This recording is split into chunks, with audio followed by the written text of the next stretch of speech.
Okay, greetings, brothers and sisters. My wife and I watched The Sympathizer, which I'll talk about in a bit. Um, it was kind of a haunting show about Vietnam, but from the perspective of the Vietnamese, which is kind of a new thing. The time it took place was in the 70s, and, brought up some memories for me and my wife. The first thing was this: they opened a can of Coke or something with one of these types of tabs or whatever they call it, these pull tabs. And I remember doing this as a kid, and I looked it up. So this guy made a video about it. This guy called Christian Cutler. What you do is you put this together like this. Make sure you have a little bend in your aluminum.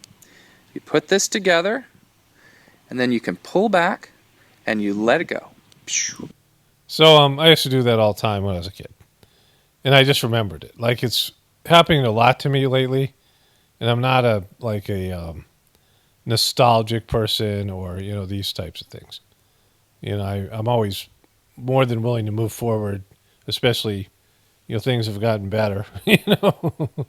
I mean, this is what I used to do as a kid. I don't drink Coke anymore or any kind of soda like this, but this is what I used to do as a kid. And it's just once in a while one of these memories comes up, and I talked about it with my wife who grew up at the same time period, and she didn't do this, but oftentimes we saw the same commercials, we saw the same, we did the same thing, we had the same limericks and rhymes, things that were prevalent in our generation. And I saw a little yellow fly yesterday, like one of these tiny metallic flies, really small. And it also brought up the memory of what's called the green bottle fly. Now, this fly came in yellow and green, and sometimes it had a little yellow on it, or it was more yellow than green or whatever. Um, but this is the fly that I remember most when I was a kid.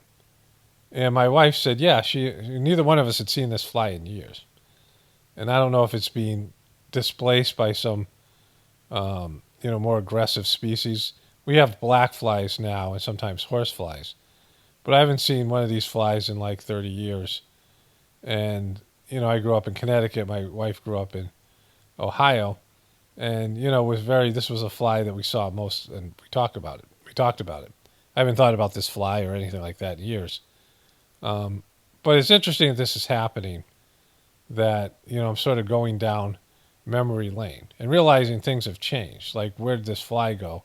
Maybe it's just we're out in the country here or whatever. But again, like I haven't seen one of these in years. I don't know about you guys.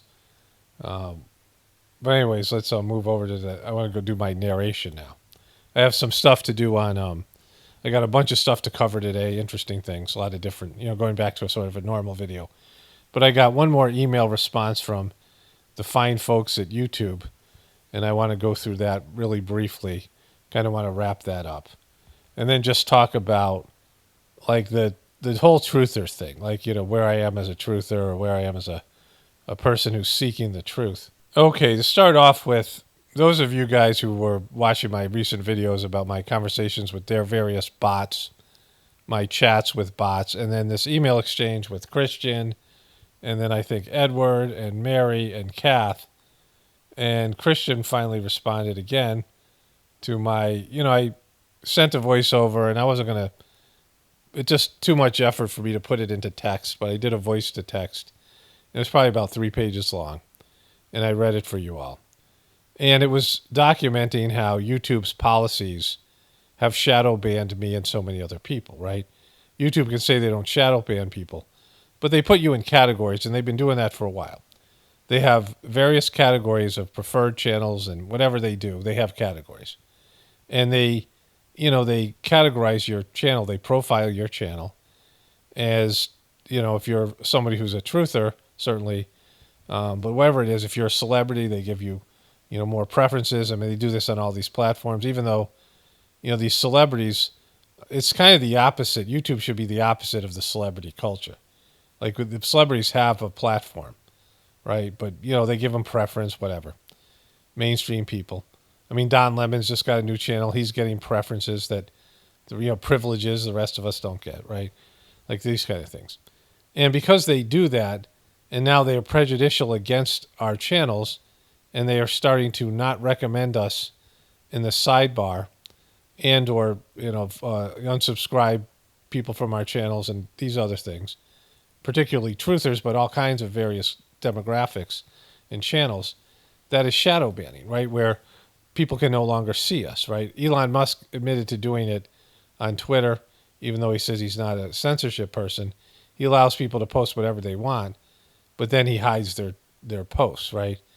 And so their algorithms, the machines, the bots hide the posts. And so, these policies definitely caused my channel to decline. I mean, I was gaining subscribers, and all of a sudden I was losing subscribers, and then my channel just started to sort of go on a downward spiral and have a slow death, right? Which I've documented here. And so he says, "Hi there. Thanks for your response. I totally appreciate your insights about how YouTube works now, and I deeply apologize if this is hurting your channel." This is just a superficial line, right? Because it is hurting my channel. Like, there's no doubt it's hurting my channel.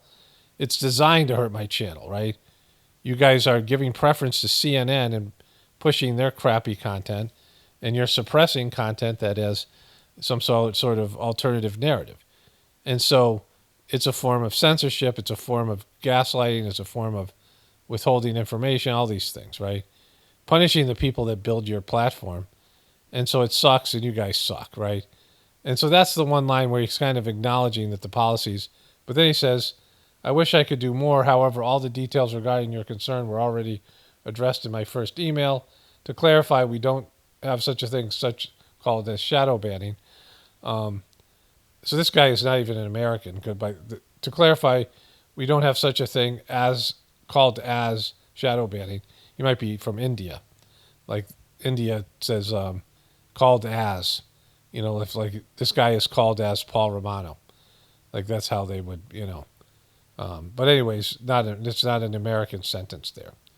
Our recommendation system doesn't promote videos to your audience, but rather finds videos for your audience when they visit YouTube.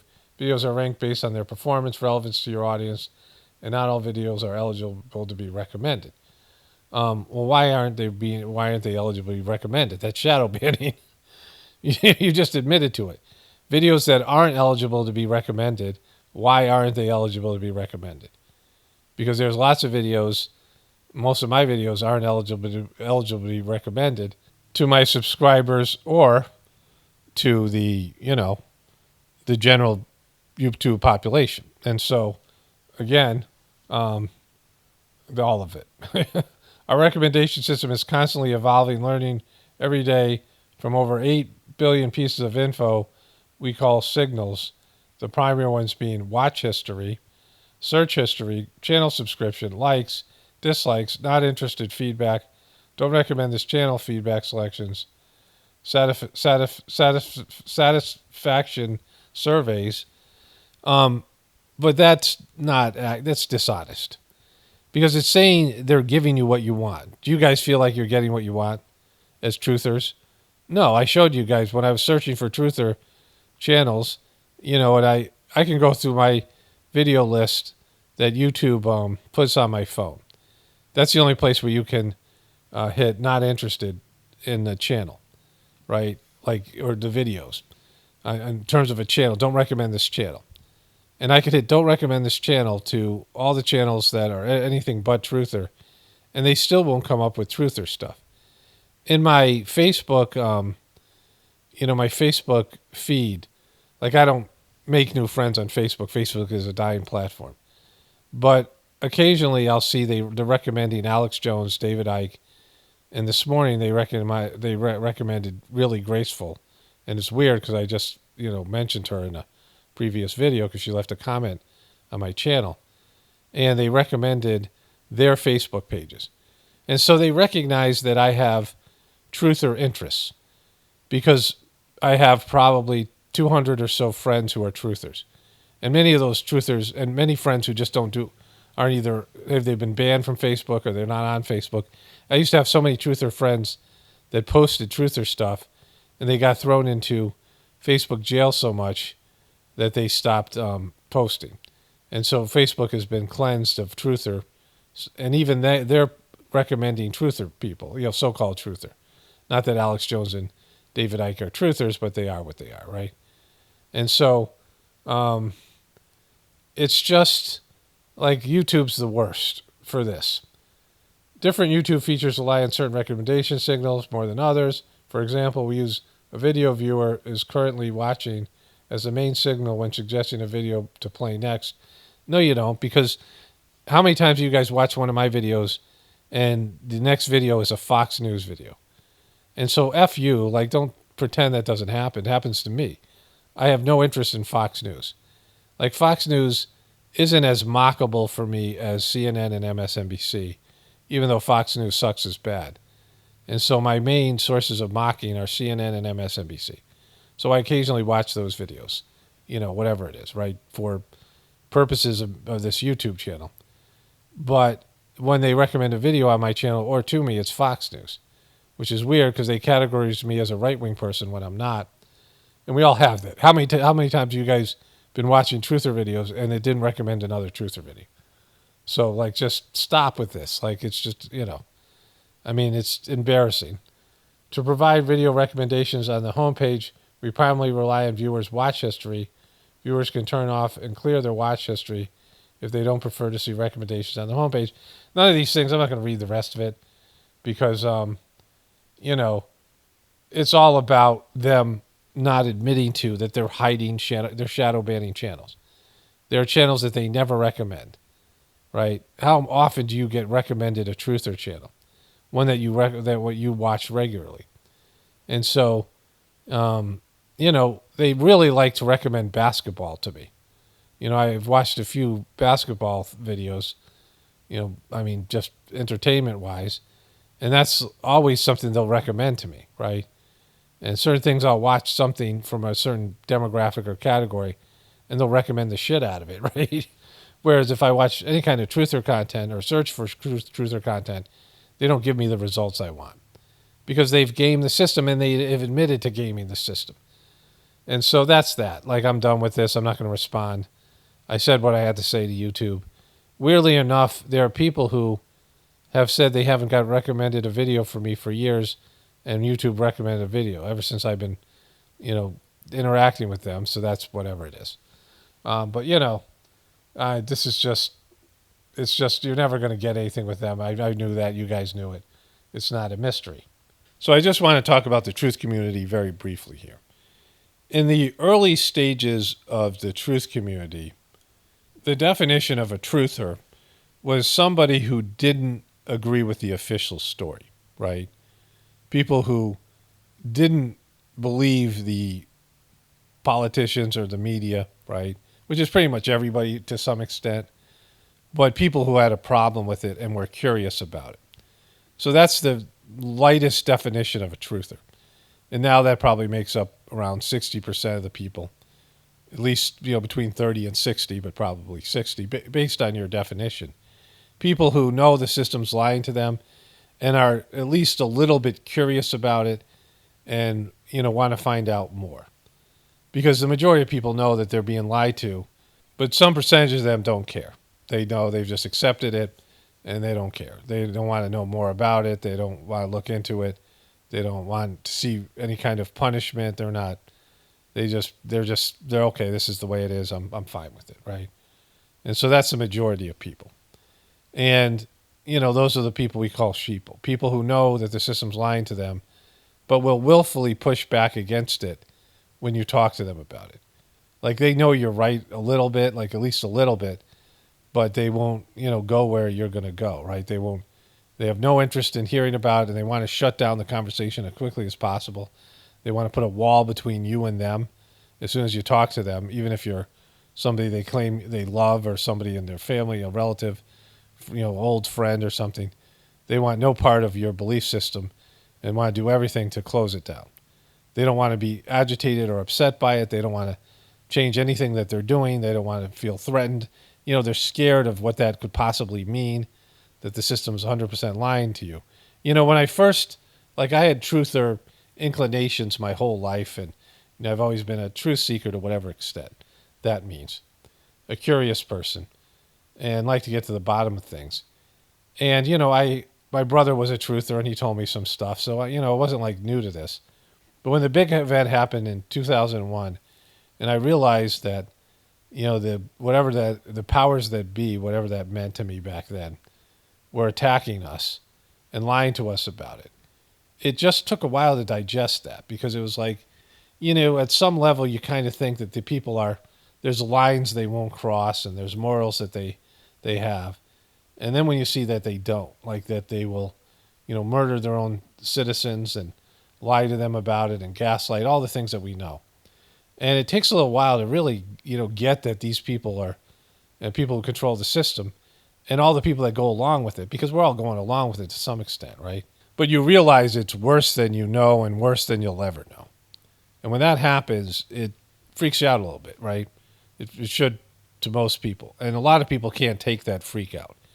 The unsafety of it, how unsettling it is, right? So it's, it's not something where there's anything you can hang your hat on, anything you can feel secure about. And so in the initial stages, you just had to acknowledge that the system was lying to you, to whatever that meant, right, at whatever level that was, and you wanted to find out more. And that was the birth of the truth community. But over time, there has been various levels where people just stop growing in terms of their seeking of the truth, right? If you're a truther, you're seeking the truth. You're a truth seeker, right? And so here are some of the levels, just so people kind of understand this. And you can only understand the levels up to the level that you're at, right?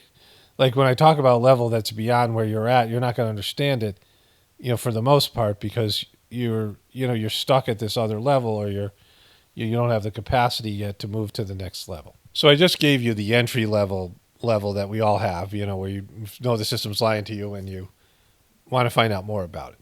And then there's like what I would call the Alex Jones levels, the QAnon levels, the right-wing truther levels, the flat earth levels, and some of these other, there's a couple of levels in there, right? And so there's two things there I want to focus on. An external enemy of bad guys, the deep staters, right?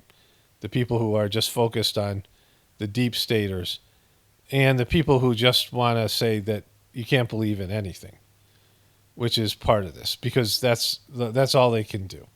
And and then the people who still think they can wake people up and change the system. And so those are the three levels within the Alex Jones level. And so the people who think that they can change the system and wake people up, or their side can win, after a while that becomes less and less easy to believe. But some people still do, right? Some people hold on to some of that, even though they go up to a higher level of understanding. They still hold onto that idea, a little bit of, truth or hope. Then there's the people who just want to see other people punished.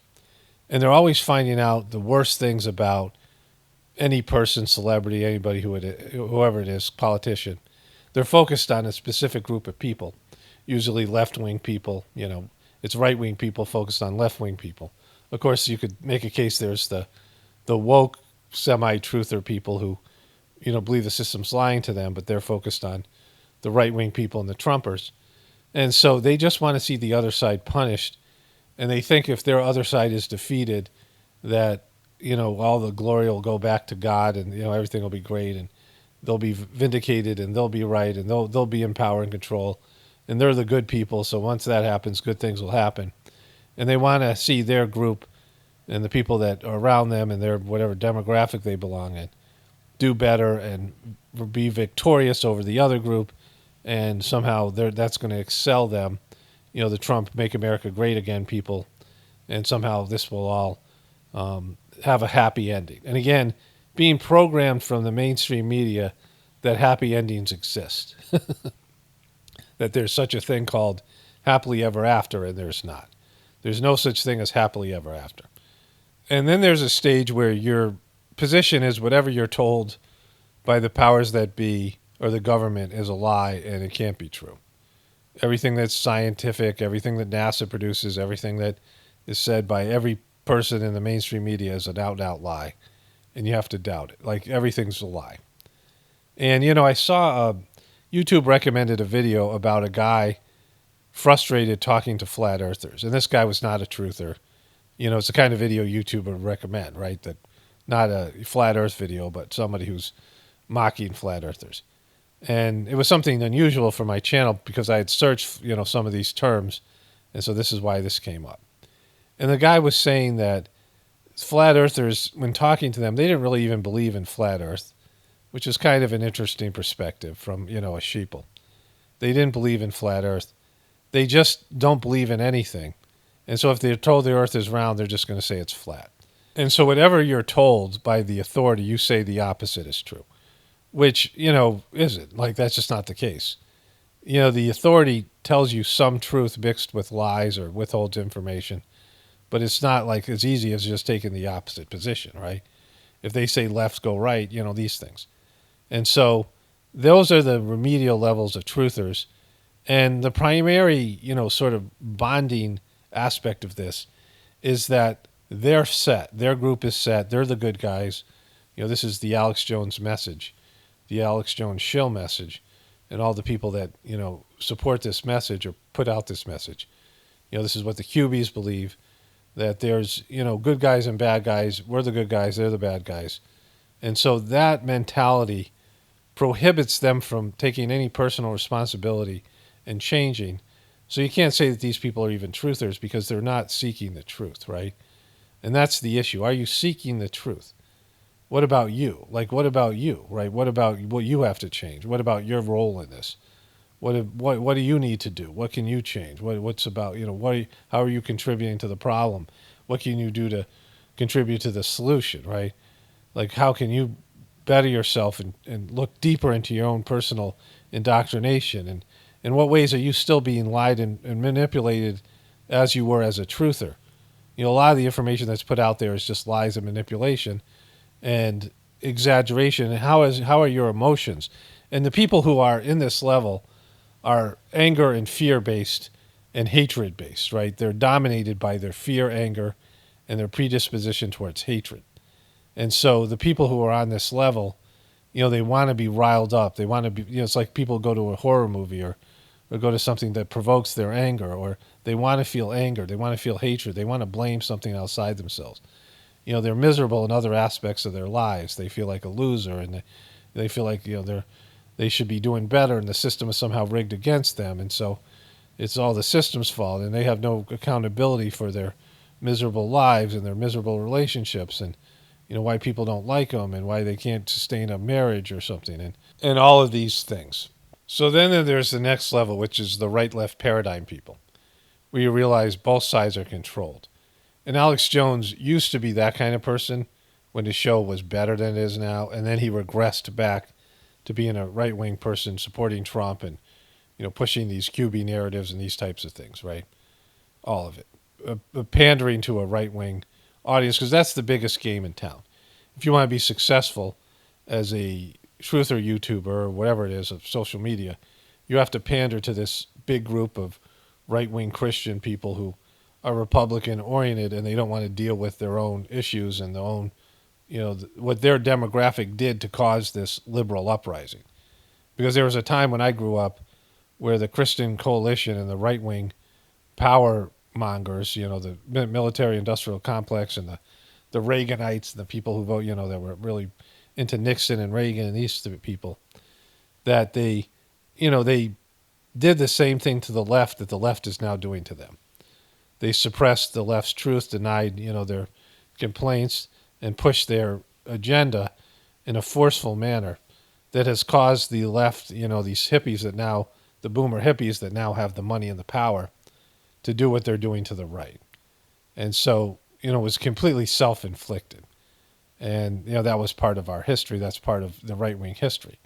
And so although the left is driving the country into the ground, it was the right that caused this problem, right? They could have been, when they were in power, they weren't, they could have opened up to some of the good aspects of the left and, whatever, racial demographics or what was going on. but it was their prejudicial attitude and their Christian indoctrination that caused the issues that are happening today.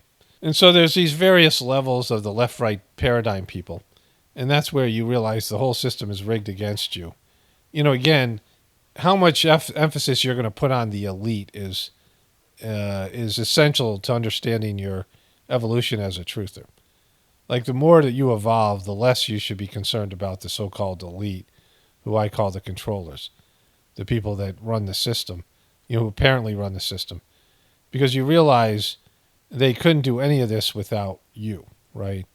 Without all of us, that we're all contributing and we're, holding the hand that holds us down, which I'll get into more as we, go through these other categories.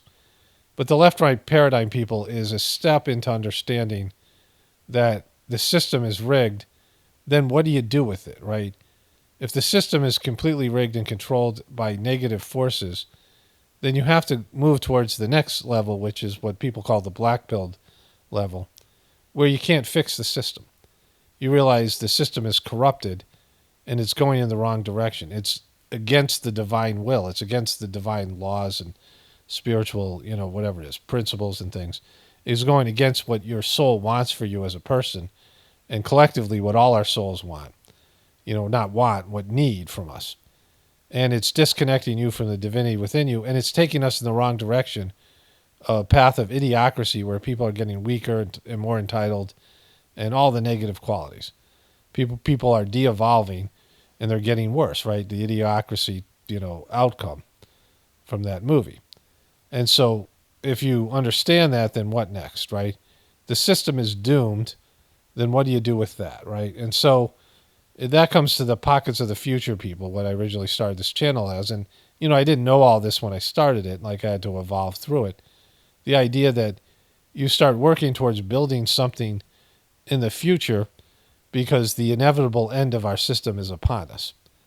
The apocalypse is upon us. So what are you going to do? Well, you're going to prepare yourself.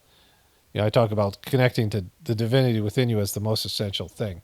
But you realize we're in a transitionary period. And, this is like end of time stuff or whatever you want to call it. Whatever way you want to categorize it. And you're just accepting that a bad system that we're 100% dependent on, that we're all contributing to, we're all addicted to, and we all need, is ending, and then there's going to be something else. And it's going to be, interesting and horrifying and, scary and difficult and, all the things. And, some people are going to make the grade and they're going to be able to deal with this transition. And then, of course, there's going to be kids being born and they're going to have to deal with the aftermath.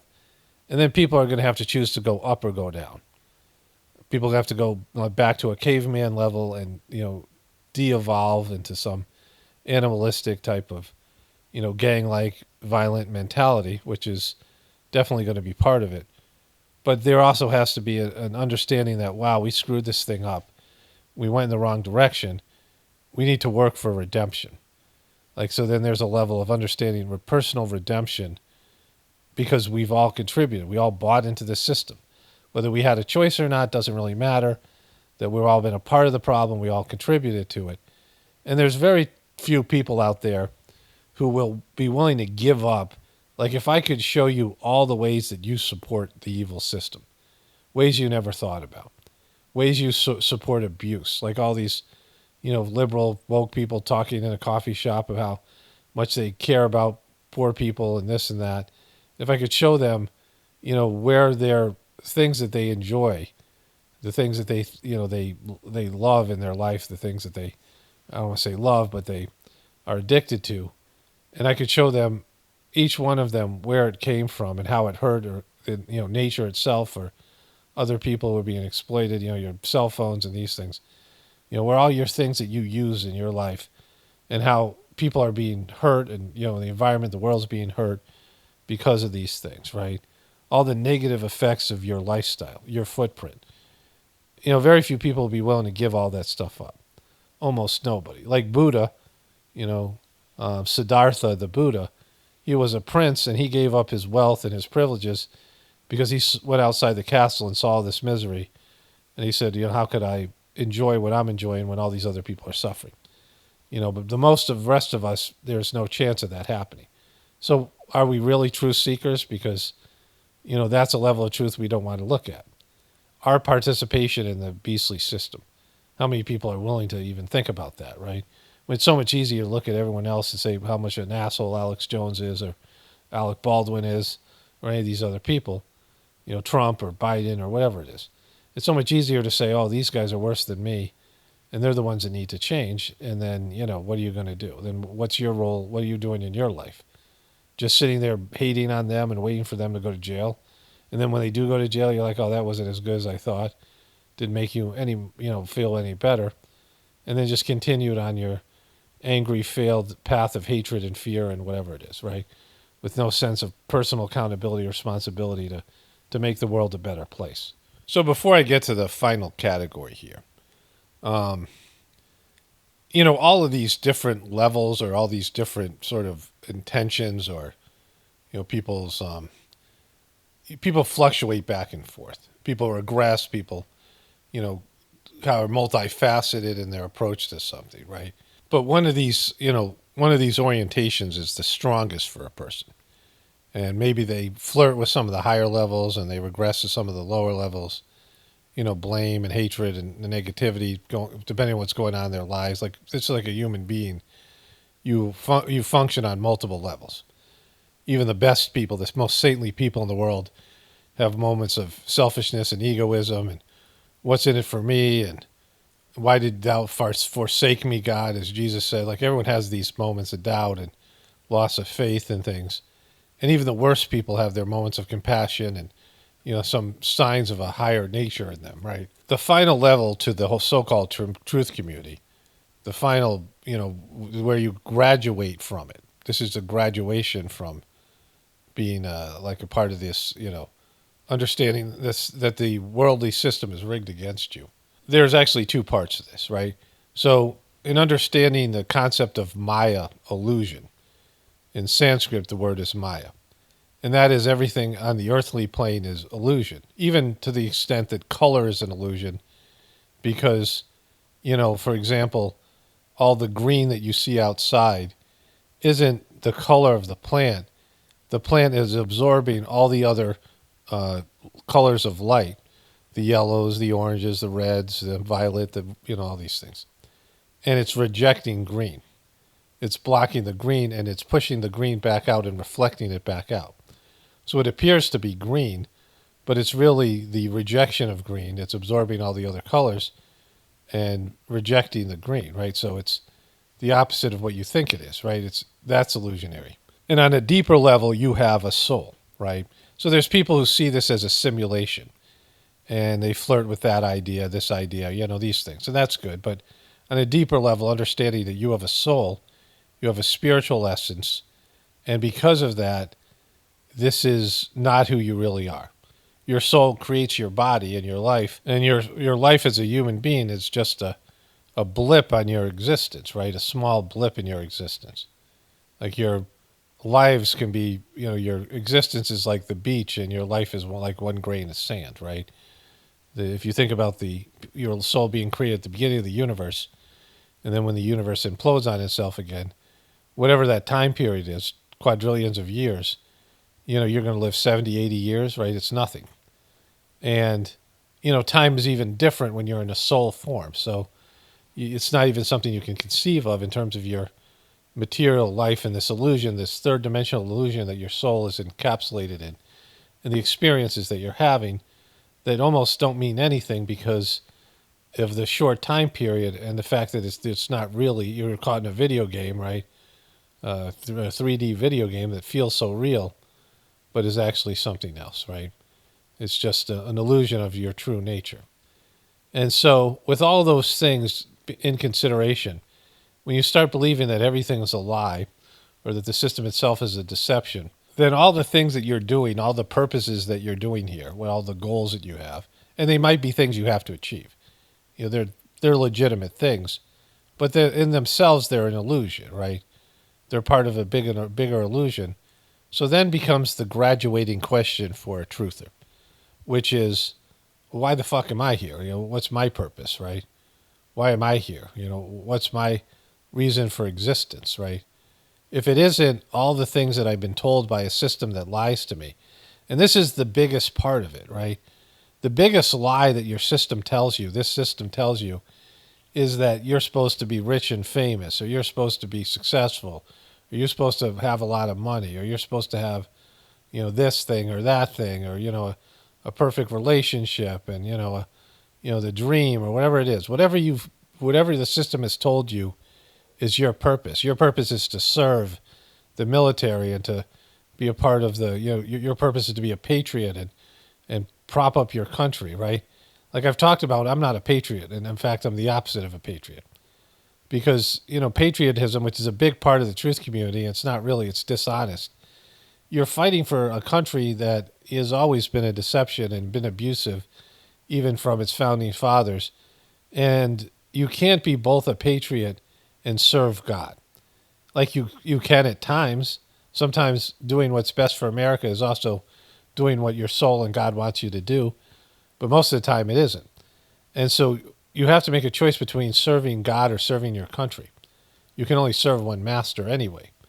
And so this idea of being a patriot, all these things that the system tells you, and most people can't get over that stuff, right? People will be like, everything's a lie except my religion, and Jesus is whatever Jesus is, right? Or whatever your religion is.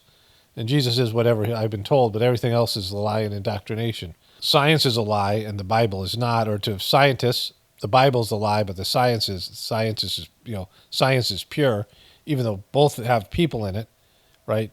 I mean, if you have people in something, they're always going to manipulate it, right?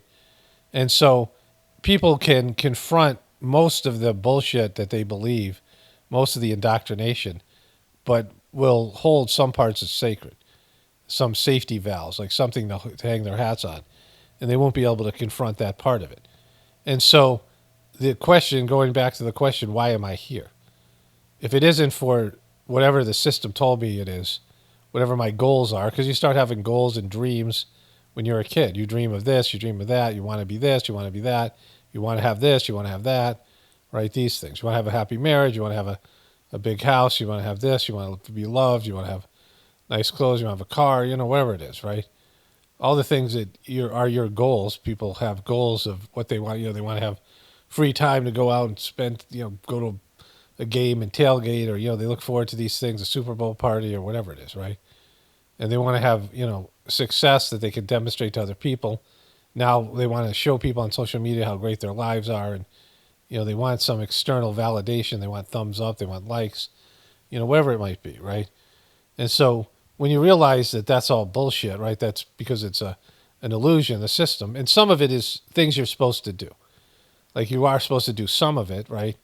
You're supposed to be a mom or a dad, or you're supposed to have a job, these things.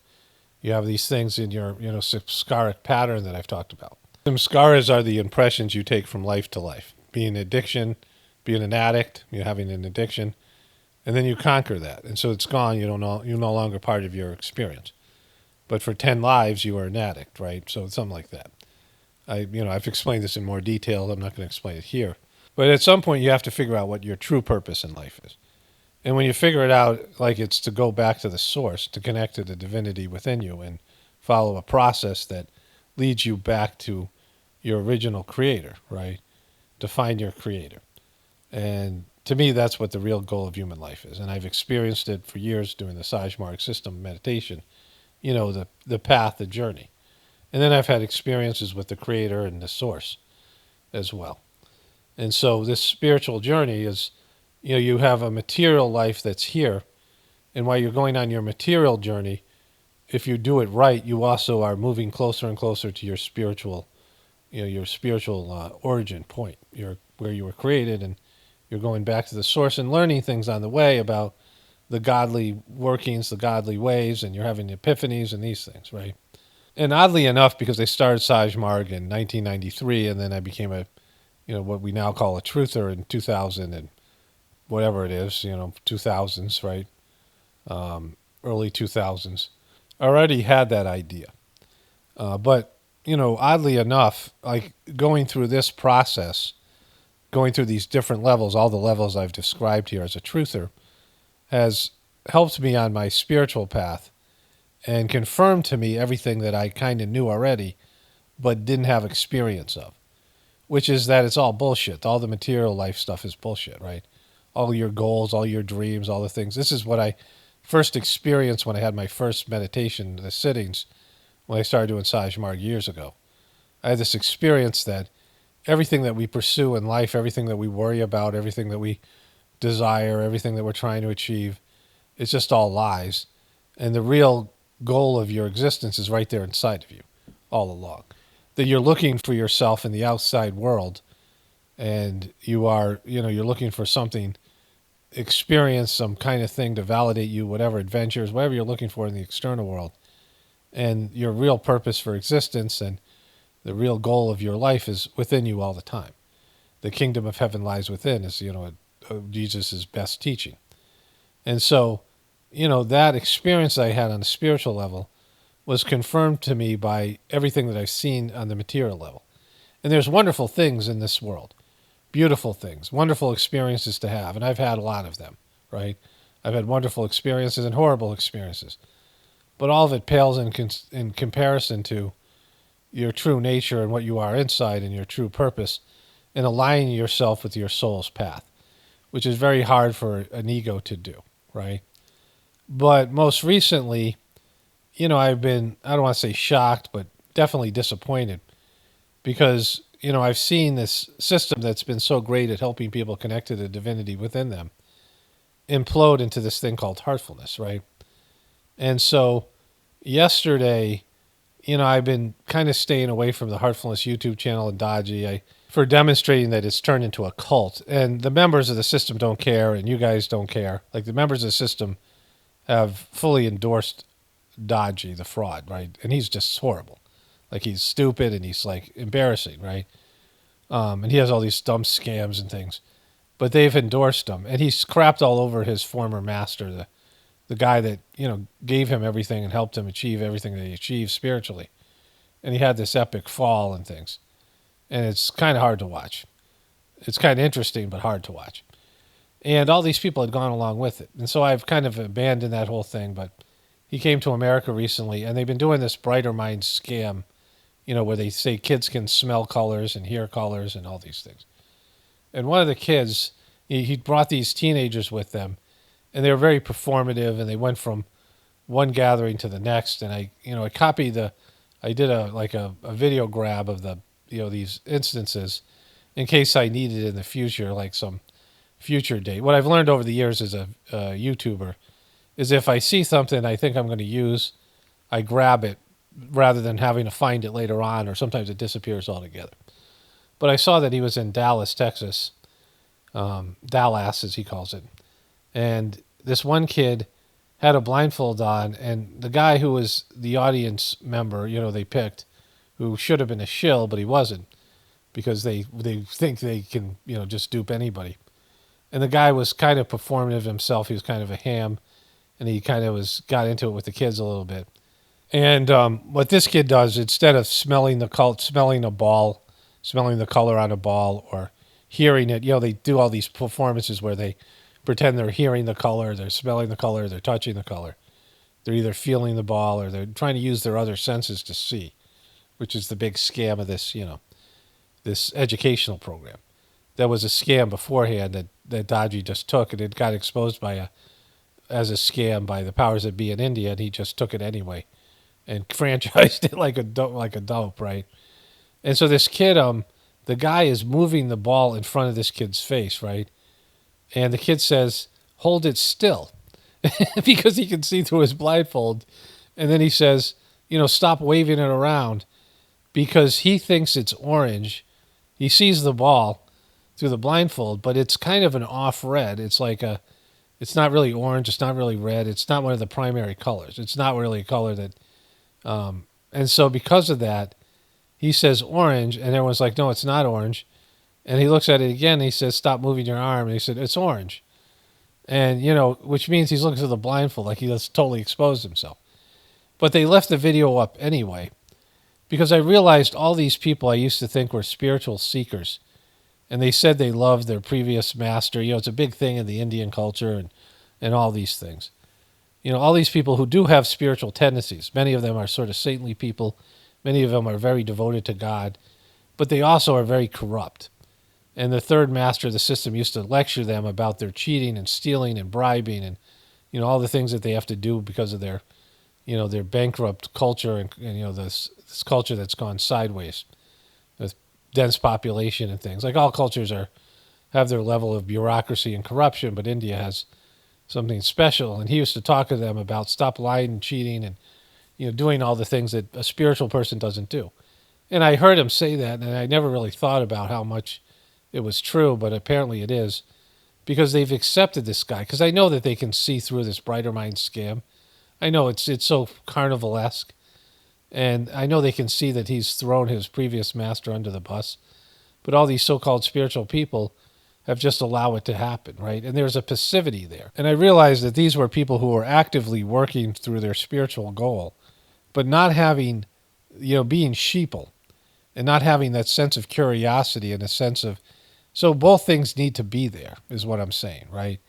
Like you have to understand the material aspect. You have to come through, do the material journey as a truther, where you confront the truth behind your system that you're 100% dependent on. The truth of human life, right? You have to confront it as being illusionary. But also you have to figure out the solution to that, which is to embrace your soul's path and find the divinity within you.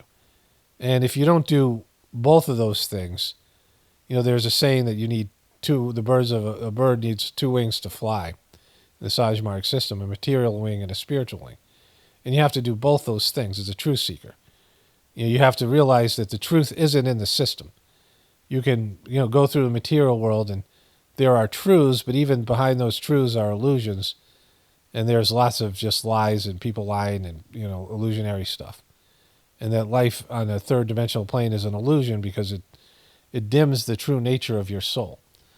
But in terms of the spiritual aspect, if you don't understand that on a material level, then you can't evolve spiritually because you're always going to, have some doubt that there is something great in the material system.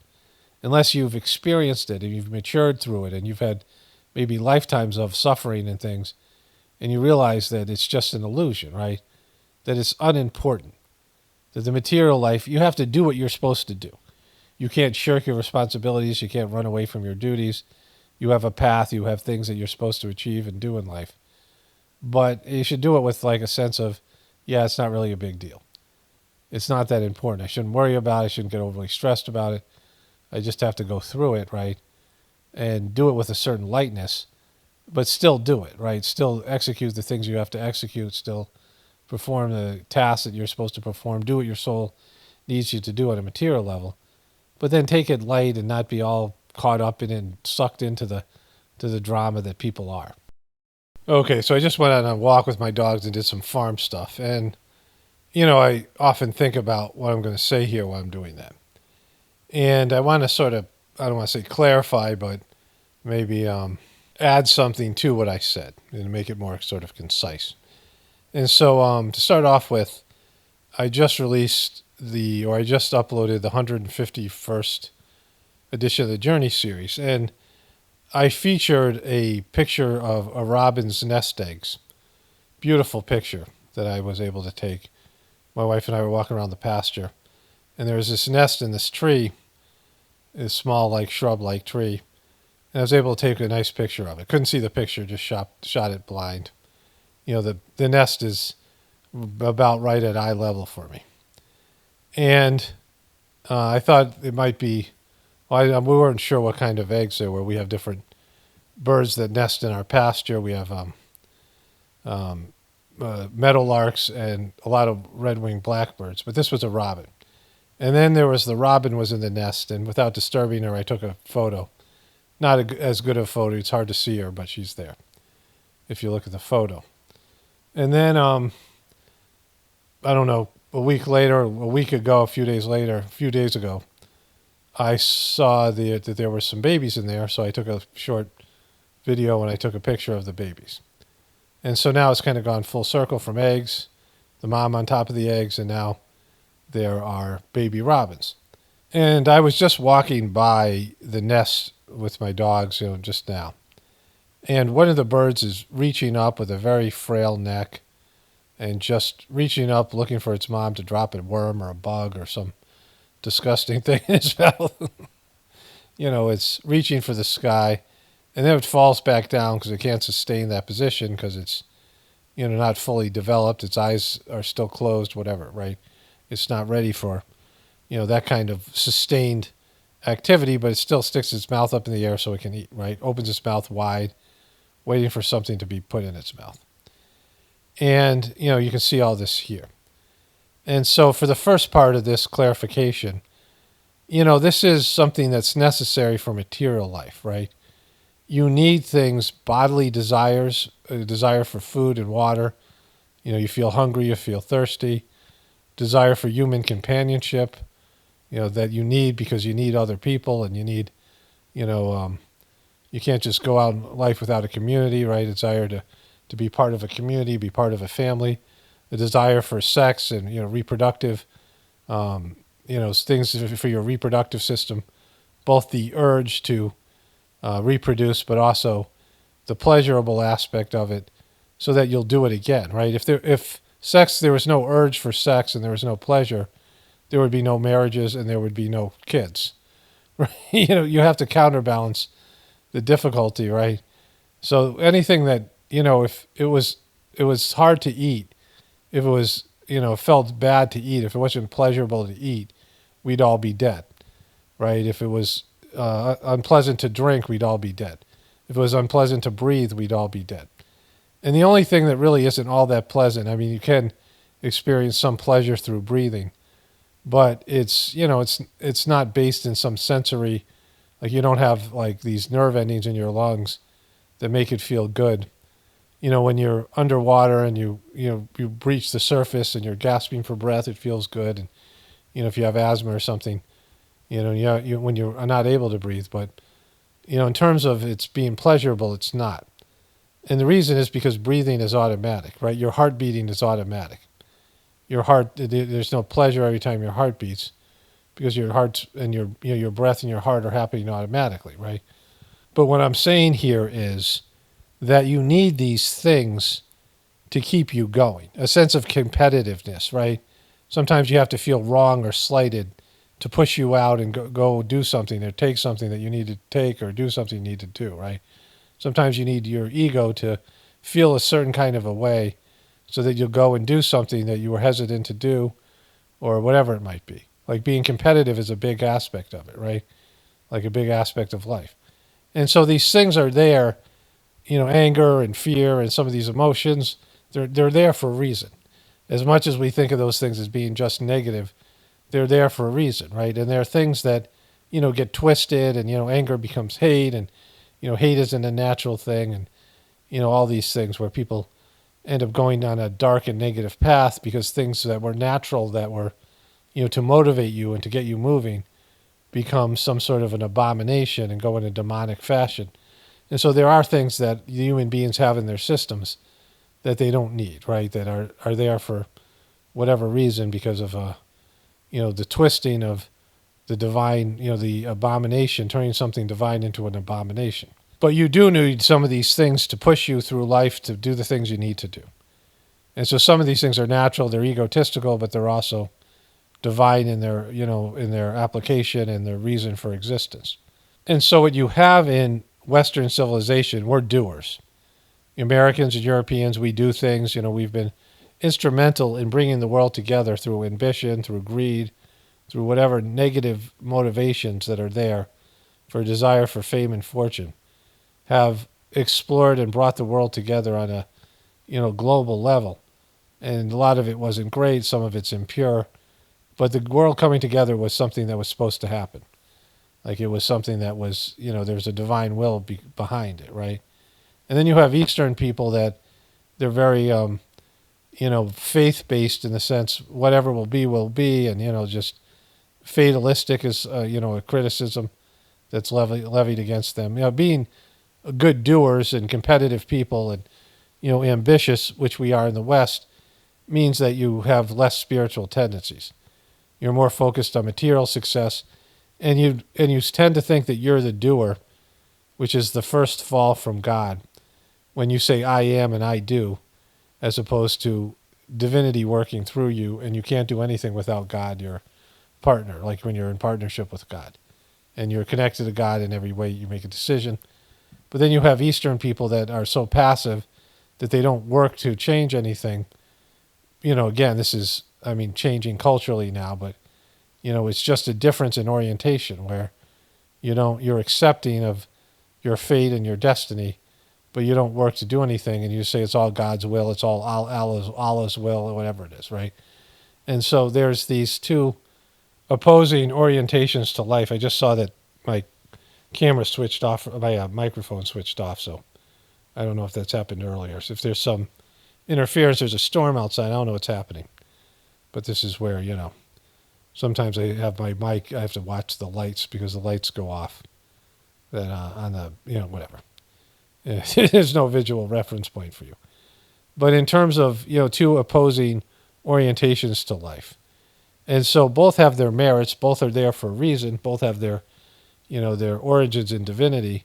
But each group needs to embrace the other side. Like people in the East need to try harder and be more doing oriented and more, trying to change your fate to whatever extent, your destiny. And people in the West have to surrender more and say this is God's will and, surrender to the divinity within them, right? They both can learn from each other.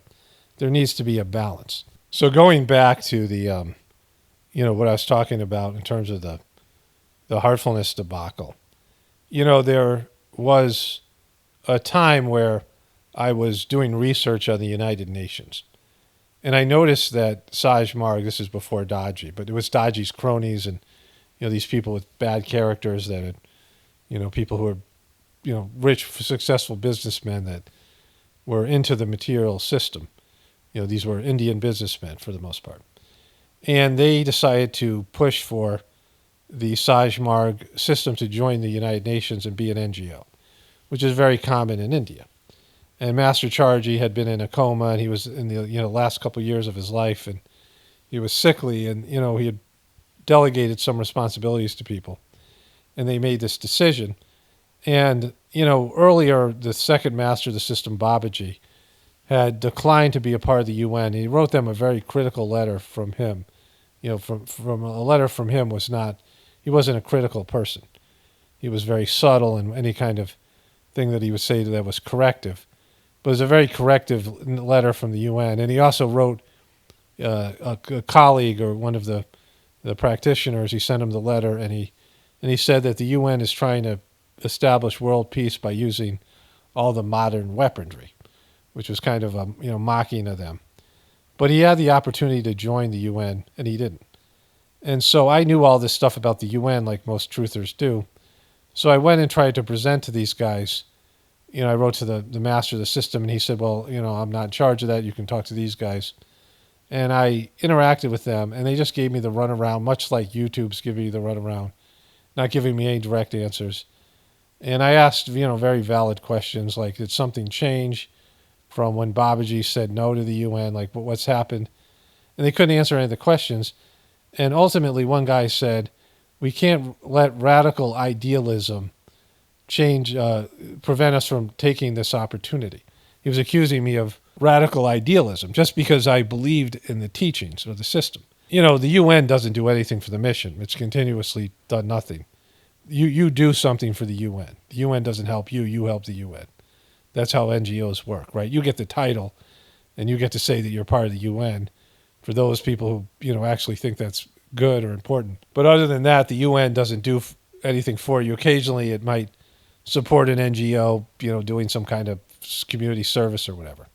But we know the overall agenda of the UN is to control and, one world government and these other things, population reduction. And so, it was really frustrating dealing with these guys. And I realized back then that they didn't really believe in the teachings, like they weren't true believers. In fact, they didn't even read the books. And so they were just doing this system. Maybe they felt the transmission, maybe they felt the cleaning, maybe some part of them was spiritual. But to them, they wanted to be big men and be a part of, an organization like the UN. And they looked at these external validations. Many of them have social media posts on Facebook or Instagram where they meet somebody famous like Modi or somebody, and they show pictures, they take a picture with the person, celebrity worship and so forth, right? But I realized that they weren't really true spiritual seekers because they were still serving a materialistic master, and they want to be validated by the beast, right? And they weren't ever going to ask for the question. They might ask the question, what's the real goal of human life in terms of, it's part of the mission prayer, right? Something we say before we meditate, right? This idea of the master within, the divinity within you is your goal, right? To be an actualized soul and reach this, pinnacle of the best version of yourself, your soul's full potential expressing itself, right? And they might flirt with that idea, but if they're kissing the UN's ass, then they haven't even started their spiritual journey yet, right? And then going to the truthers. So tie this into the truthers. So there's lots of truthers out there, and you may be one of them, who ask specific questions. You ask questions like, what happened on, say, 9/11? What happened at, any of those events, school events? What happened with Pizzagate? What happened with, the election? What happened with the war with Israel? Like, people ask these questions. But they ask other people, and they don't ask God. But they limit the question to very specific terms, and they're looking for very specific answers. And they don't want anything out of the parameters of those answers, right? Just like YouTube has very limited parameters, they're not willing to deal with their consequences of their actions of shadow banning, and they don't want to admit to something that they know that they're doing, so they just, we don't do shadow banning, right? But come on. And so the problem with that is you're never going to get the truth if you limit what you're willing to accept as an answer. You're like, tell me the truth, but just don't tell me this part of it. Or as long as it doesn't include my religion, or as long as it doesn't affect, hurt my belief systems, right? And that's, there's a lot of people who are in the truth community who are looking for truth, but they go and do the research, and they go find sources that are going to tell them exactly what they want to hear. They're going to find people who are cubies like them, who are going to agree with them, and they'll search for things that are going to tell them the answer that they're looking for. And they're not going to change their beliefs or confront their beliefs or any of these other things. And so, that's a huge problem because you're not really a truth seeker. Because the ultimate question, they're not willing to ask this question of God, what's the truth, God? Give it to me, the whole thing, like the whole enchilada. But you're only able to see the truth that you're able to see, right? Things that are beyond your capacity to, or that'll threaten your existence. You develop these defense mechanisms so you don't hear certain things or you don't understand certain things, and you just react to them. Like when I say something here, and I'm not saying it directly to this person. I mean, how many times have I read comments where I've said something, I forgot I've even said it. Like I'm not even aware I said it. This idea of, whatever truth coming through me, being a conduit, whatever it is. And the fact that I make so much content, it means next to nothing to me. And I don't even know, what I believe or not, right? But I just say something, and the person gets offended and leaves a very hostile comment, and they feel like I've said it to them. But they never explore why they got so upset. The reason they got upset is it contradicts something inside of themselves, something they're not willing to, deal with and see. It's a truth that's off limits. And so they're not willing to go to God and ask the very basic question, what's the truth? And what do I need to know? What's important to me, God? At my level and my understanding of where my journey is, what do I need to know? They go seeking specific answers to validate their ego's position. It's the same thing I was talking about these spiritual people. They claim to be following a spiritual path, but they're really slaves to the beast, and they're slaves to money and success and these things. It's only the unadulterated people who want the unadulterated truth, right? I've told the story of the Mahabharata, where this guy Arjuna was going to have to kill what turned out to be he didn't know at the time, his brother, his older brother, who he didn't know was his brother, and all these people, his primary teachers, a beloved uncle, all these people that were part of his family.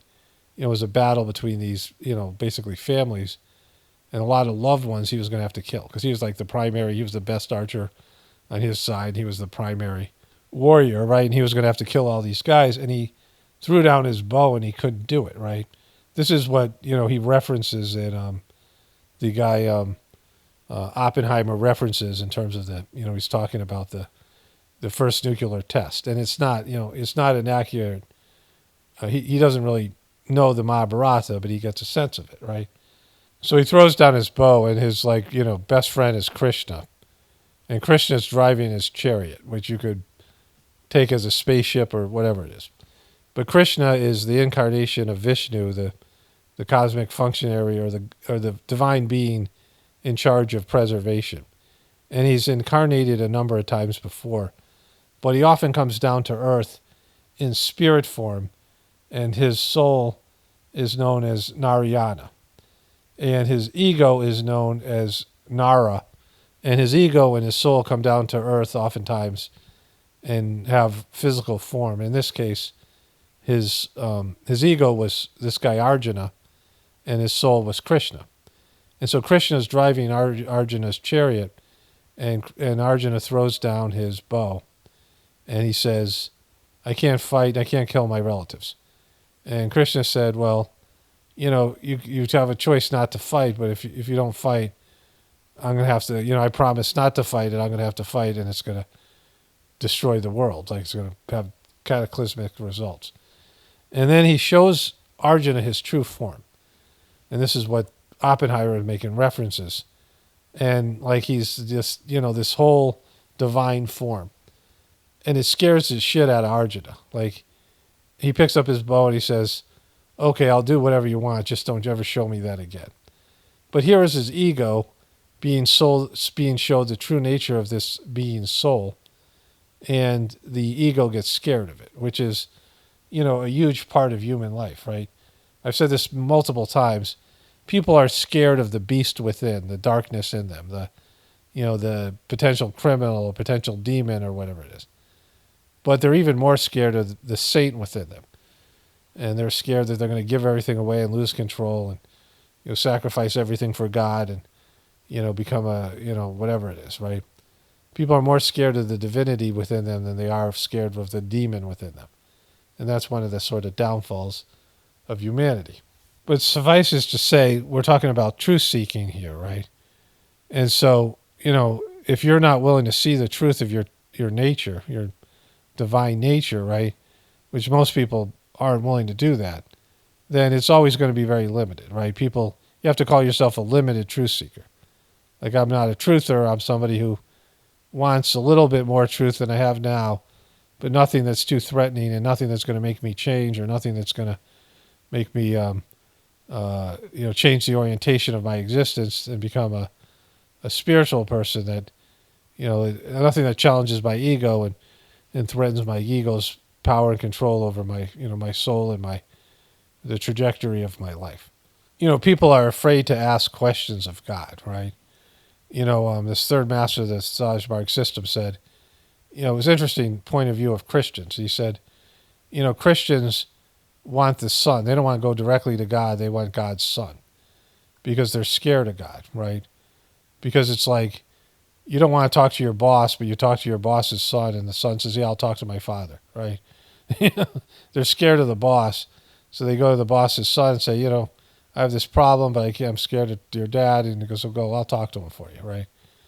So it's like this idea of, you don't want to talk to God, you want to talk to the Son, right? You want to, Jesus is somewhat more compassionate and more human, and less likely to give you the answer that your father will, his father, your father, all of our fathers, right? And so we're scared of the divinity within us. We're scared to ask God questions because we don't want the answers. And so until you're ready to ask God the questions, you're not really a truth seeker, whatever they might be. Whether you're someone in heartfulness who's content with this scumbag coming in and destroying the system with corruption and things, because they don't really want divinity, right? They're more they want the materiality that they claim that they're avoiding, and they're they'll pretend and pose and do there's so many posers out there. I mean, this is the tale of two posers, right? You could also say that about Trump and Biden. Okay, so this video is already well over an hour long, so I'm just going to leave it like this, and I'll cover the other stuff. And in a couple of days, hopefully, at least the YouTube stuff should be, on its way out in terms of my dealings with the bots. So I just did a bunch of things. My wife and I just went on a walk, and the robin was outside the nest. I tried to get a quick video or picture of it, but it flew away. And then as we were walking, there was a baby robin who was a little bit farther along that was in the path. My dogs approached it and flew a little bit away, and the mother robin buzzed us. So that was, there's this whole thing that's happening. So I want to get into the sympathizer. HBO just makes good stuff.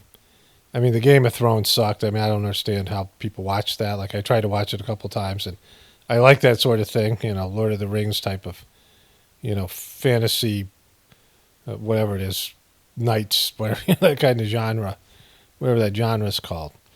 But I just, couldn't get into it. But the rest of their stuff that I've seen, it just has a different quality than other shows that you see.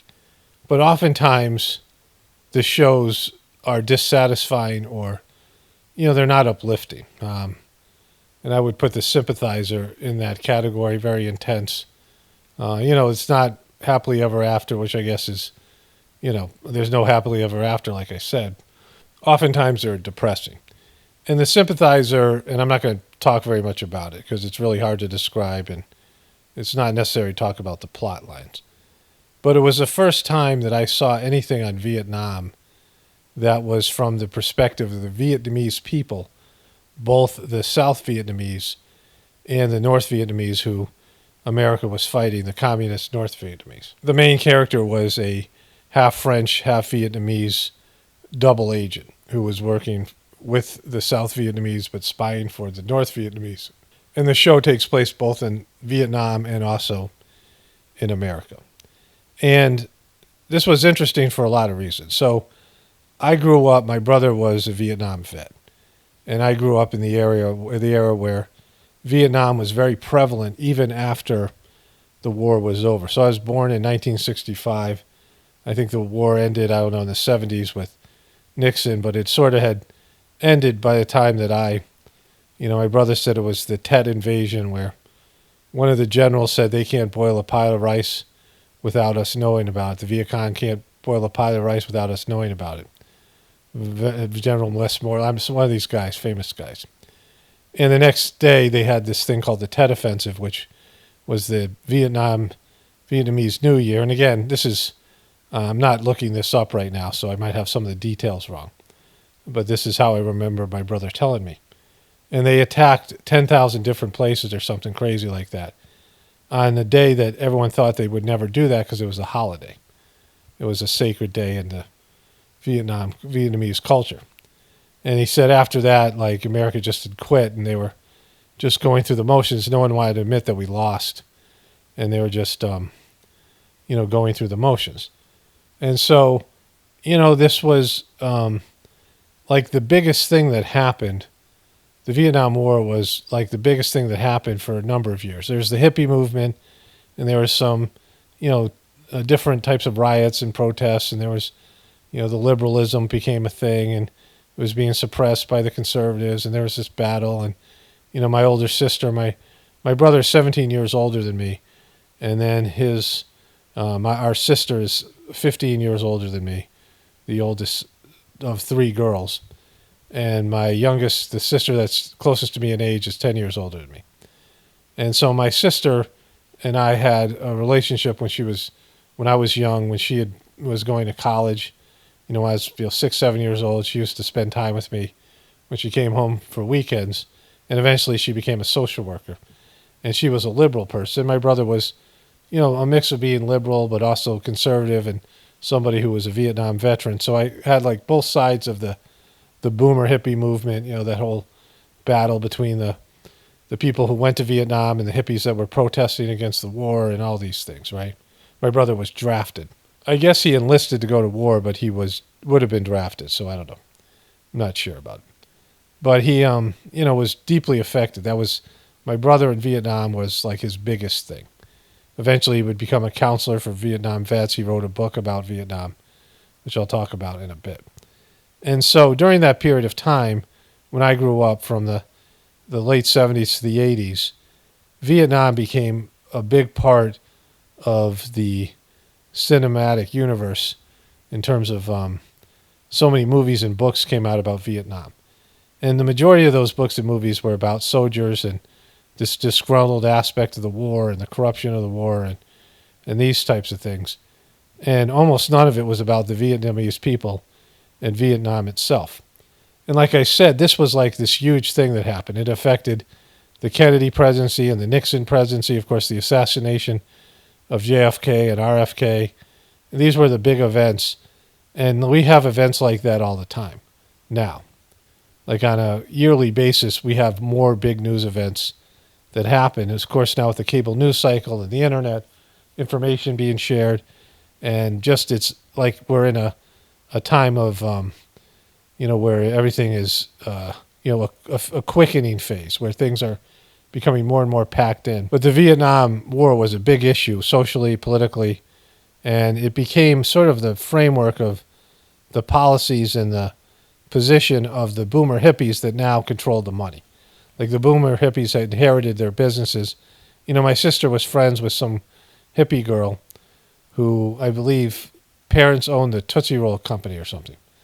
One of those things. And she inherited that, and she didn't want it, right? She didn't want to be part of the corporate structure, but she had it, right? And so at some point, all these boomer hippies became businessmen, and then they started this liberal agenda, of course, that being influenced by the people called the controllers and all this stuff, right? So during that period of time, there was the guy, I guess, what was his name, McCarthy or something, whatever his name is. He was the anti-communist guy. And the FBI and the conservatives and these paranoid right-wing, what would be considered right-wing nut job people were really concerned about the communism coming to America. Of course, capitalism and communism both suck. And this TV show, The Sympathizer, shows you both how they suck, right?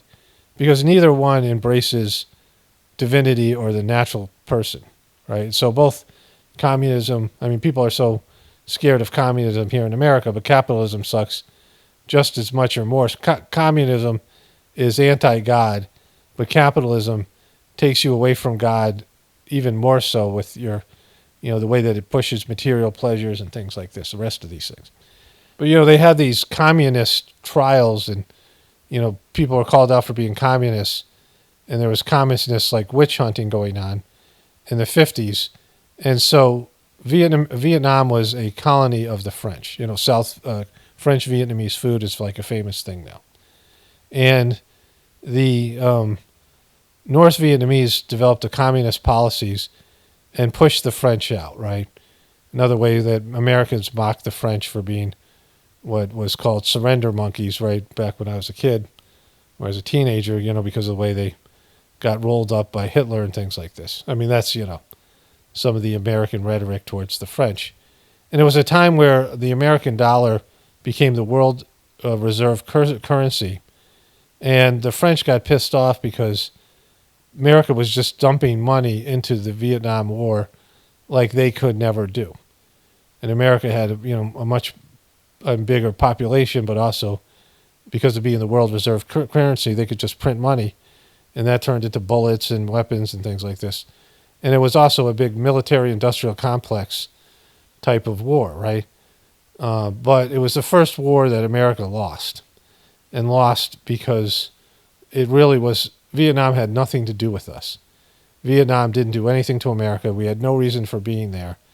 And it was a war for the military-industrial complex.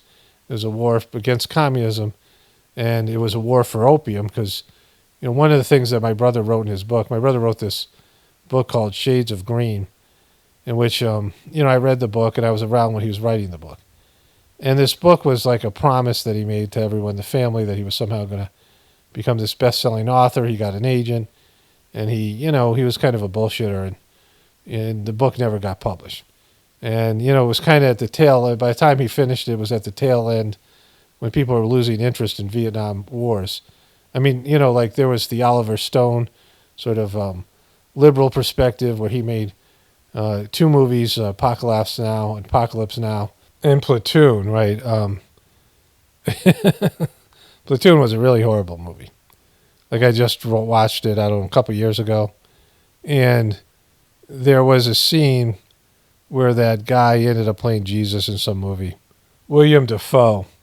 Um, he he gets shot by there's one guy who was a real conservative sort of hard ass, and then William Dafoe was a pot smoking sort of more liberal leader within the platoon, and the other guy shot him, fragged him, killed him, friendly fire in the middle of the jungle. But he came out while they were all leaving by helicopter, and he shot multiple times, and he does this like drawn out dying scene, like the opossum in when William Shatner voiced the opossum in Over the Hedge. If you ever seen like where he dies like 10 times, it was really bad. But there's also these like homoerotic type of I don't know what the correct term is, but it was sort of gay erotic, like subliminal messaging. Like they go through this whole part where they're smoking pot and they're sucking off the barrel of a shotgun or something. Like it's just really, I'm like, wow, this movie's a lot worse than I thought. But anyways, he made these two movies, these Vietnam movies that were major blockbusters, and they couldn't reconcile the Vietnam War, and they kept on reliving it again and again in all these different movies. Right? There's a movie where there's some hostages, and they came back, and speaking of gay erotic movies, Patrick Swayze starred in that one or whatever it was, but they just kept on replaying the Vietnam War over and over again, cinematically, right? And there's a movie in the TV show which is part of the whole storyline. But it was just this thing that happened. All these books and people were fascinated by it, and then it just sort of died out, right? And so when I saw this Sympathizer TV show was about the Vietnam War, and again I had talked about it with my brother, and his guarding poppy fields, which is what they produce opium with. Two of our big wars, the war with Afghanistan and the war with Vietnam, were, the opium production took off during those wars because they were able to, the CIA had my brother and other soldiers guarding fields of opium, and they were using drugs to do their secret CIA operations, and all that stuff happened with Iran-Contra, these various things, and that guy Barry Seal, and that, reporter Gary Webb, who was killed when he uncovered it. The CIA was involved in a lot of drug trafficking to fund operations. They didn't want the American Congress and government, they didn't want to report the operation so they could work in secret. And so, all these things, right? And, it was a big mess that has led to the big mess that we have now. It was the beginning of the big mess pre the internet. But I never seen a Vietnam show or movie where they focused on the opinions, and the protagonist was a Vietnamese person, right? That movie Operation Dumbo Drop was a little bit like that, where there's some that they had more relationships, and the Vietnamese people had lines and they were developed characters, but not so much in most of them, right? But this one, the protagonist was a Vietnamese person who was, half Vietnamese, half French, so there was that aspect of it. And then his relationships. And it was interesting from that perspective, because when people think about the Vietnam War, they think about America. But America had no business being there. We had no beef with the Vietnamese, and, we lost the war, and communism hasn't really taken off the way that they had worried about it, and everything is sort of, balanced out. And no, there was no big, reason. The war was unnecessary, 100% unnecessary. So to tie this into the stuff I was saying about the different ways to be a truther, like I care so little about anything anymore after doing the truther stuff and whatever happened to my spiritual organization or whatever. I'm in the belief, which is part of the teachings of my Sajmar meditation, the Gratefulness meditation practice, that things are going to happen for the most part, that destiny and the events that unfold are not something you can change. you can change some variations of them. You can delay them. You can, but they're going to happen anyway. There's a script that happens, a divine script, and it's far beyond the people who control the system. Who, like I said before, they have the least ability to manifest anything. The people we call the controllers can't manifest anything because they have so little connection with the divinity within them.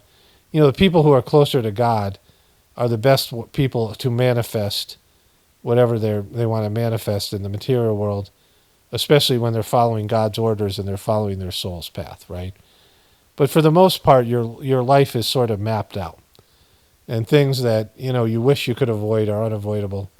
Things that, you wish you could have enjoyed more if you really understood them when they were passing by and you didn't appreciate them or grateful for them.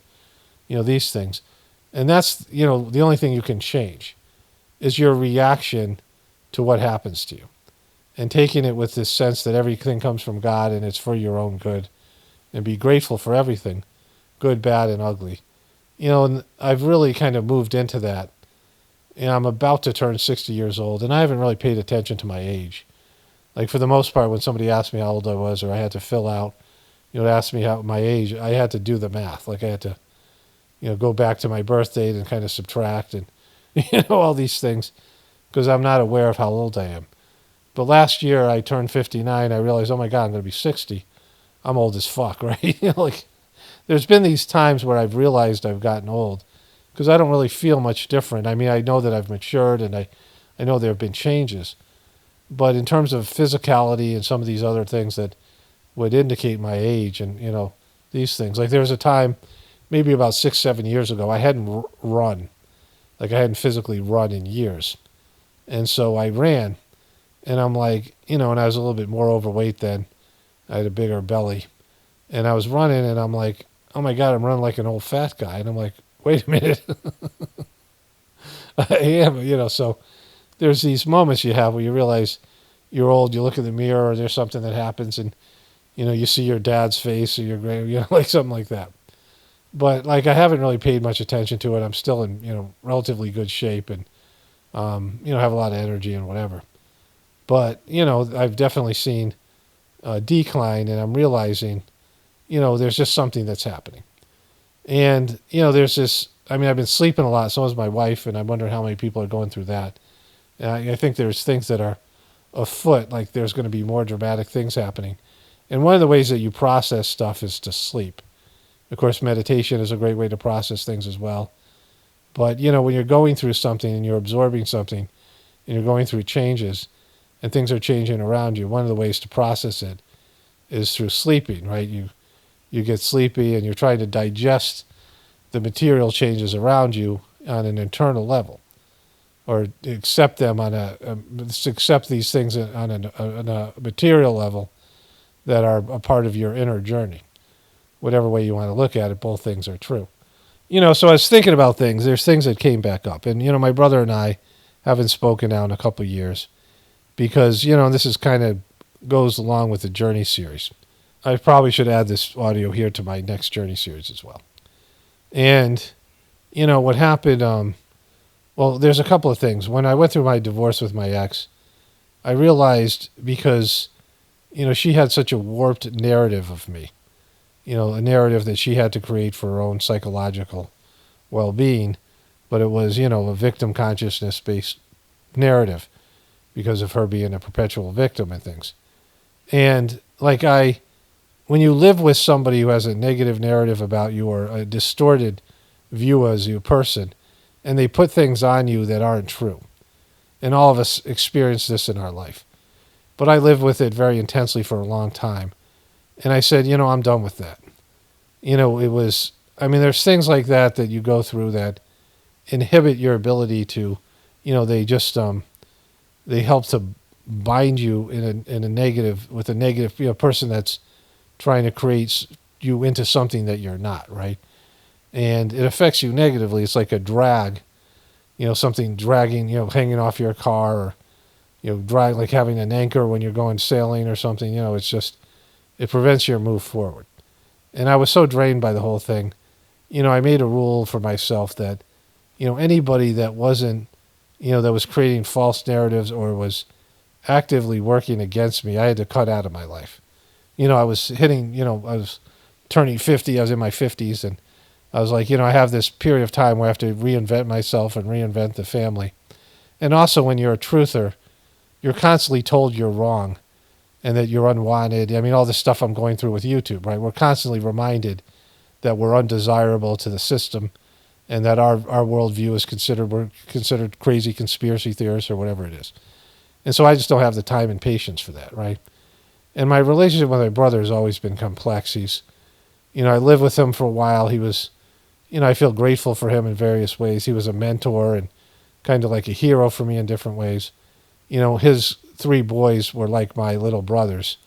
They were, the oldest one was 6 years younger than me. So I was closer to age to my nephews than I was to my siblings. And, I lived with him for a bit. And, during my basketball years, he was a great basketball player. And my nephews played basketball. But, like he was somebody who loved me and rooted for me at times. But also, as my mom put it, he was jealous of me in some weird way. And, I'm not really going to get into that. I don't really care about it. But, he's somebody who, my mom said that he was always jealous of you. And I'm like, well, that's kind of weird since he was 17 when I was born, right? Like he went to Vietnam right after I was born, came back. And, these two things, these memories came up. I haven't thought about these things in years.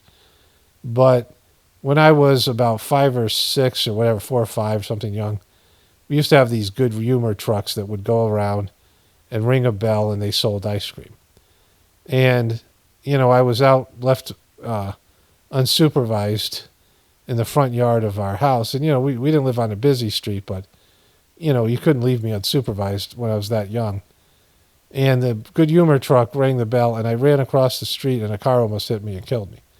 But my brother, who was still suffering post-traumatic stress, went out, grabbed the guy, and started to slam him and bang his head off the good humor truck, right? There's a bunch of things that happened in my front yard. My mom, there's a drunk fight. My mom was beating the guys with a broom. My dog Libby, which was given to us by my hippie sister, it was a hippie dog that was abused and was very, kind of a depressed dog. All of a sudden, out of nowhere, ran and attacked our neighbor's guest who had a pit bull that was a literal pit bull that fought. Like he had a pit bull that he was, this guy had it on a heavy duty leash, but it was one that he was he went to these Michael Vick type dog fights with, right? And Libby just ran and charged the dog for no reason. Like we had all these things, but apparently my brother had jumped off. Those are things that I saw. He jumped off the third story of our house, like this big old house, with an umbrella because he was like having all these, he needed all these risks and things, right? But now I'm thinking, I think my brother must be watching me. Like it wasn't the good humor man's fault that, I was left unsupervised. And I was wondering if my brother was the one watching me or who wasn't watching me in the front yard that I was able to cross the street and almost get hit by a car. But anyways, so there's that. But that was him being protective of me. There's times I feel like my brother's been protective of me and had my back and things like that. But there are lots of times that he wasn't. And, I was just recalling this when watching this Vietnam movie. It's just, the stuff I'm thinking about. It's just brought up from the whole, that whole time period.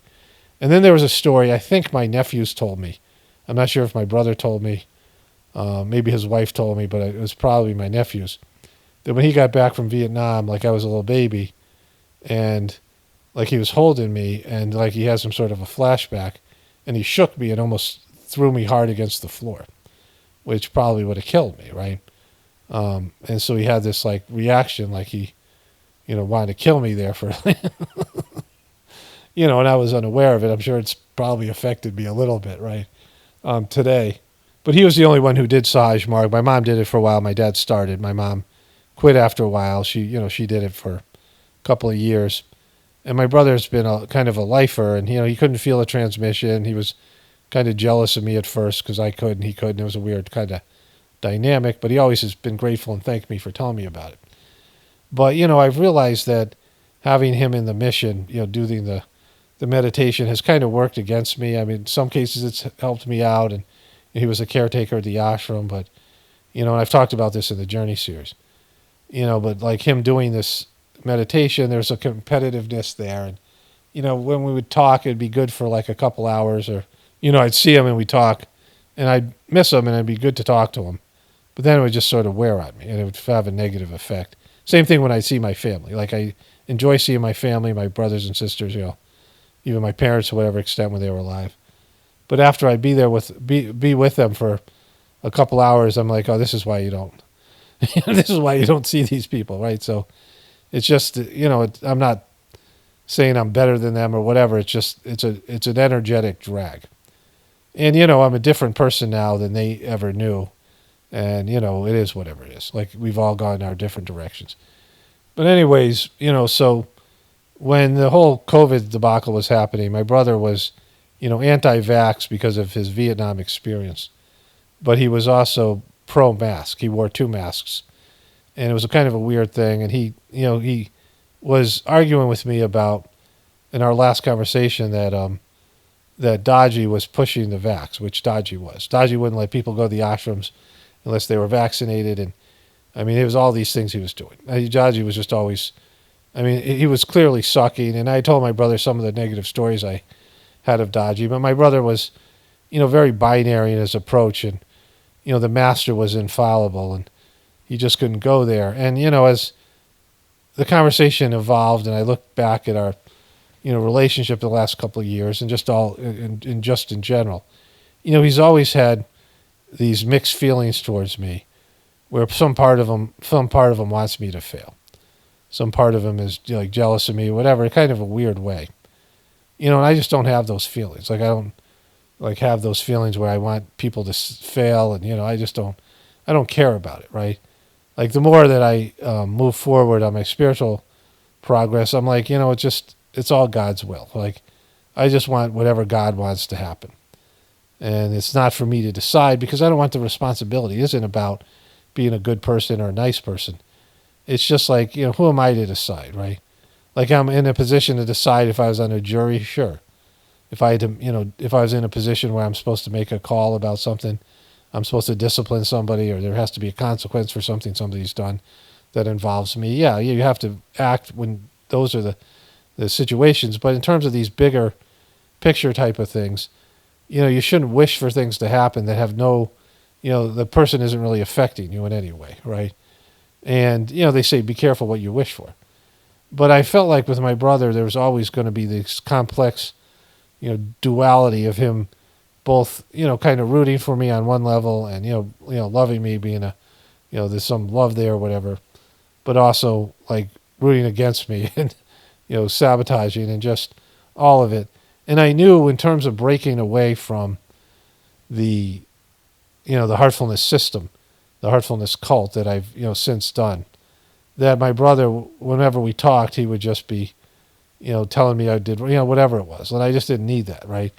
And I've seen this more and more in my life. I just don't need people like that who are going to be against the thing I need to do, right? When I need to do something, I need to do it. And if somebody is against, God's orders for me, this even goes with YouTube, because up to this point, YouTube has been pretty supportive of me doing what I need to do. And, even though there's some element of censorship and I can't talk about certain things, and of course the suppression of money and things, it's afforded me the possibility to do that. But now we're coming to this situation here, and, a lot of it has to do with what's going on in society and all of it. But if, God orders me to do something and people are going to, obstruct me in some way or try to prevent me from doing it or undermine my confidence or, say things like that to make it harder and just add more drag or more, more weight to my burden, I cut them out of my life. I just can't have them.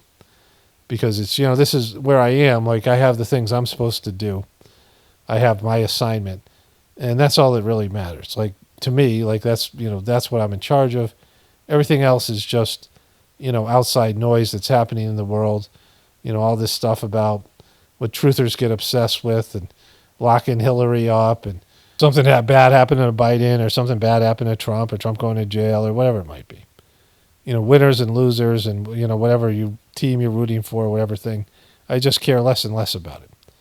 because it's just going to happen, and it's going to happen the way it should happen. Like there's a time where divinity steps in, and there's a lot less margin for freedom of choice and deviation from the path, and we've kind of reached that stage, and that everything's going to go the way that it needs to go for, a redemption period for humanity, in a time where people get back to, the divinity within them, and fall away from the materialism and the, all the ickiness that's going on, the isms and the ego stuff that's going on now in society and in people's personal lives and then collectively. And so we've entered that phase, and I feel, just as an older person, like I just, don't care about it anymore. Like I care less and less about all of it. Because, I believe that, when you come to the end of your truther journey, like in terms of being a truther, you realize that there's a plan. If you believe that there's a plan, then, what do you care? Like, what difference does it make? You might have an interest and you want to see things resolved, and once in a while you need information because you have to make decisions. And it's good that you went through the truther journey. But in terms of all the stuff that goes on and all the drama, and this is the end of the world, people like Alex Jones, the Chicken Littles and the sky is falling, and this is the big thing, and, whatever it is, the things are going to happen, and we're just, you're going to be able to adjust to it. You'll be able to persevere through difficult changes and ride, into the, be a pockets of the future, and some, as the paradigm shifts, there's that, right? But for, most of the things, it's just enduring the downfall of a civilization and a system you're 100% dependent on. And, those of us can do it, will do it, and those of us who can't, won't. And, it's, the test has already happened. We're in the process of just understanding who's going to be able to pass it or not. And it's really 100% based in choice and attitude, and mostly being a grateful person and being grateful for this opportunity that God has given all of us. Only spirituality will save this world. It's Paul Romano, definitely reporting for the Apocalypse and the Ascension. Everyone have a blessed day and be grateful.